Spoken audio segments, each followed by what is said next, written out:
કે આ તક મને મળી.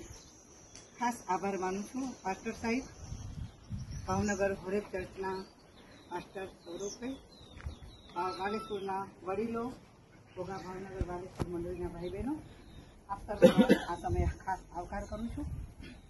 તમને કદાચ હું બોલવા ઊભી થઈ તો કદાચ નવાઈ લાગે કે આ બેન સાથે શું નાતો, પણ મારે એમની સાથે 50 વર્ષ જૂનો સંબંધ છે.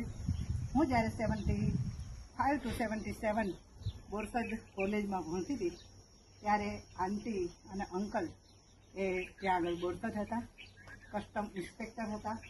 ગુજરાતમાં અને ખેડા જિલ્લામાં એમનો દબદબો હતો કે જે મેં નજરે જોયો છે. અને એ કસ્ટમ ઇન્સ્પેક્ટર તરીકે એમની બહુ ઝાંખ હતી અને બહુ સરસ જીવન એ લોકો જીવતા હતા. મંડળીમાં પણ બહુ પ્રતિષ્ઠિત વ્યક્તિઓ હતા અને એ બધી બાબતોને મેં 2 વર્ષ દરમિયાન જોઈ છે. હું જ્યારે 2 વર્ષ દરમિયાન ત્યાં આગળ હોસ્ટેલમાં હતી ત્યારે મને લગભગ દર રવિવારે એમના ઘેર જમવા બોલાવે. કાંઈ ફરવા જવાનું હોય તો ડેઝી 6ઠું ધોરણ ભણતી હતી, 6ઠું અને 7ઠું નીચે પ્રેક્ટિસિંગ સ્કૂલ હતી ને ઉપર હું કોલેજ કરતી હતી. ડેઝી મને સાંજે બોલાવવા આવે કે સરલાબેન, મમ્મીએ તમને બોલાવ્યા છે, પપ્પાએ તમને બોલાવ્યા છે, તમે ચાલો અમારા ઘેર આવવાનું છે. પછી એ રજા લે પ્રિન્સિપાલની ને મેટરની ને પછી હું એ લોકોના ઘેર જાઉં અને 2-3 દિવસ રોકાવું. કારણ કે ઘોઘાથી બોરસદ એ વખતે જવું ને આવવું બહુ અઘરું હતું. વારંવાર આવી જઈ શકાતું નહોતું. એટલે 2-3 દિવસની રજાઓ હોય અને આંટીના ઘરે રોકાવાનું હોય અને ગુણીબેનના ઘરે રોકાવાનું હોય આણંદમાં. એટલે ગુણીબેન મારી બહેન થાય અને આંટી મારા ફોઈ થાય. પણ મને સગા ભાઈની દીકરી કરતાં વિશેષ રાખી છે. અમારા 50 વર્ષ જૂનો નાતો આજે એવો ને એવો છે. કોઈ પણ પ્રસંગ હોય બાલેશ્વરમાં તો એ મને કહે કે ડેઝી નથી એટલે તારે આવી જવાનું છે, તું મોટી અને ડેઝી નાની. અને હંમેશા મને એ રીતે જ મને રાખી છે. ખરેખર આંટીના જીવનને માટે હું ઈશ્વર પિતાનો ધન્યવાદ આપું છું. તેમને એક જ બાળક ડેઝી, પણ એમણે એક બાળક તરીકે કદી રહ્યા નથી.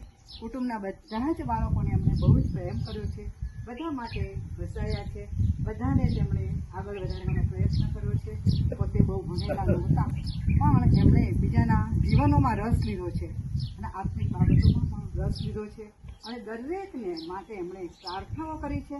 ઈશ્વરની સાથે ઘણા લાંબા સમયથી અમે મળતા રહીએ છીએ વારંવાર. જ્યારે અમેરિકાથી આવતા ત્યારે તે અને અહીંયા હતા ત્યારે તે વાલેશ્વરથી બોરસદ આવતા, વાલેશ્વરથી ભાવનગર બેંકમાં આવતા ત્યારે મને ઘણીવાર બોલાવે કે તું સરલા, હું અહીંયા દીપાબેનના ઘેર છું, તું આવજે, હું જયતુન માસીના ઘરે છું, તું આવજે. અને ઘણી બધી વખત અમને મળતા અને એમણે એમનું આધ્યાત્મિક લેવલ એટલું બધું ઊંચું કર્યું હતું કે ઘણી બધી વખત આપણને એમ થાય કે એમની સાથે સાક્ષાત વાત કરે છે. અને ઘણી બધી વખત મેં એમના જીવનમાં એ બધું જોયું છે અને પ્રભુની સાથે વાત અને વ્યવહાર પણ કરતા હતા અને બધાની પર એમણે બહુ જ પ્રેમ રાખ્યો છે. આજની તારીખમાં પણ એ બધાને મળવાનું પસંદ કરતા હતા, બધાની સાથે વાતો કરવાનું પસંદ કરતા હતા. 90 વર્ષ, 91 વર્ષ અને 92 વર્ષ સુધી તેમણે પ્રભુએ તેમને જીવન આપ્યું. તેમનો જન્મ 1933 સપ્ટેમ્બરની 5 તારીખે થયો હતો, ડૉક્ટર રાધાકૃષ્ણનના જન્મદિવસના દિવસે. અને ખરેખર એમના જીવનમાં ઘણી બધી ઊંચી વ્યક્તિઓની છાપ હતી કે મેં મારી નજરે જોયું છે. ખરેખર આંટીનું જીવન એ બહુ જ પડકારદાયક જીવન હતું, બહુ સારું જીવન હતું. બહુ શાંતિમાં, કદી કોઈ પર ગુસ્સે થયા હોય એવું મેં સાંભળ્યું નથી, કદી કોઈની વાતો એમણે કરી હોય એવું મેં સાંભળ્યું નથી. બધી બાબતોને એમ છે કે જરા દે પ્રભુ જોશે. અને ઘણા ખરેખર એમના ઉત્તમ નમૂના રૂપ જીવનને માટે આપણે ઈશ્વરને ધન્યવાદ આપીએ. અને એ જેવું જીવીને ગયા એના એક 5% આપણા જીવનમાં આવે તો આપણે આપણી જાતને ધન્યવાદિત માનીશું. એટલે આંટીના જીવનને માટે હું પ્રભુનો પુષ્કળ આભાર માનું છું. ઉત્તમ નમૂનો પૂરો પાડીને ગયા છે આ જીવનમાં અને ઉત્તમ નમૂનારૂપ જીવન જ્યારે તેઓ જીવ્યા છે ત્યારે પ્રભુ આપણને બધાને એવી શક્તિ અને સામર્થ્ય આપે કે એમના જીવનમાં જે સારું હતું એ આપણે ગ્રહણ કરીએ અને એ રીતનું જીવન જીવીએ. આજે તેમનું જીવન તેઓ આપણી મધ્ય નથી પણ જેમનું જીવન આપણી મધ્ય બોલે છે. ઈશ્વર પિતાનો પુષ્કળ આભાર માનું છું. તેમના જીવનને માટે સારી તંદુરસ્તી આપી, પ્રભુએ કૃપા આપી, પ્રભુનું સાનિધ્ય આપ્યું, પ્રભુએ એમનો પ્રેમ દેખાડ્યો. કુટુંબ વત્સલ હતા, કુટુંબના એક વ્યક્તિઓને બહુ જ પ્રેમ કરતા હતા. અને ઘણી બધી વખત મને કહ્યું કે મારે તો વાડીએ જ રહેવું પડે. હું કહું આંટી તમે કેમ વારંવાર ત્યાં જ રહ્યો છે, તો મારે ત્યાં જ રહેવું પડે ને. હવે કોઈ નથી એટલે મારી જવાબદારી છે, હું જવાબદારી અદા કરું છું. એટલે પ્રભુએ એમને અહીંયા પણ ખાસો સમય રાખ્યા અને સગાવાલાઓએ પણ બહુ જ સારી રીતે તેમને રાખ્યા. ગાડીમાં તે અને બહુ જ ભત્રીજા ભાઈઓ નહોતા, પણ ભત્રીજાઓની વિશે અને બધી જ વાતોની મને ખબર છે. બધાએ એમને બહુ સારી રીતે પ્રેમથી રાખ્યા છે. અને એટલે એમનું જીવન એ માટે આપણે પ્રભુને ધન્યવાદ આપીએ. કેવળ બધાની સાથે સારી રીતે રહ્યા અને લોકો એમની સાથે સારી રીતે રહ્યા. પ્રભુના નામને આપણે ધન્યવાદ આપીએ છીએ. આપણને પણ પ્રભુ એવી કૃપા આપે કે આપણે હવે એવું સારું જીવન જીવીએ. એટલે ડેઝી માટે હું પ્રભુનો પુષ્કળ આભાર માનું છું. ડેઝીના જીવનમાં લગભગ 16% ગુણો એ આંટીના જીવનના છે.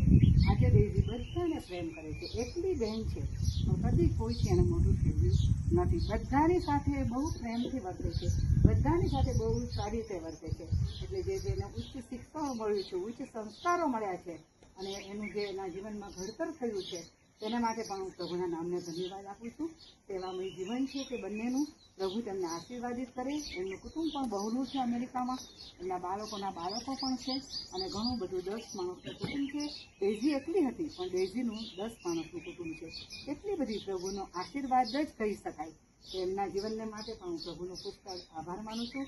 તેમની સેવાઓને પણ ઈશ્વર ખૂબ જ આશીર્વાદિત કરે અને પ્રભુના નામને આપણે ધન્યવાદ આપીએ. આપણને બધાને એવી કૃપા આપે કે એમના જીવનમાં જે સારું હતું એ આપણે આત્મસાત કરીએ અને એ પ્રમાણે ચાલીએ. પ્રભુ આપણને બધાને શક્તિને સામર્થ્ય આપે. હવે મને સાંભળી તેના માટે ખાસ બધાનો આભાર માનું છું. Thank you so much.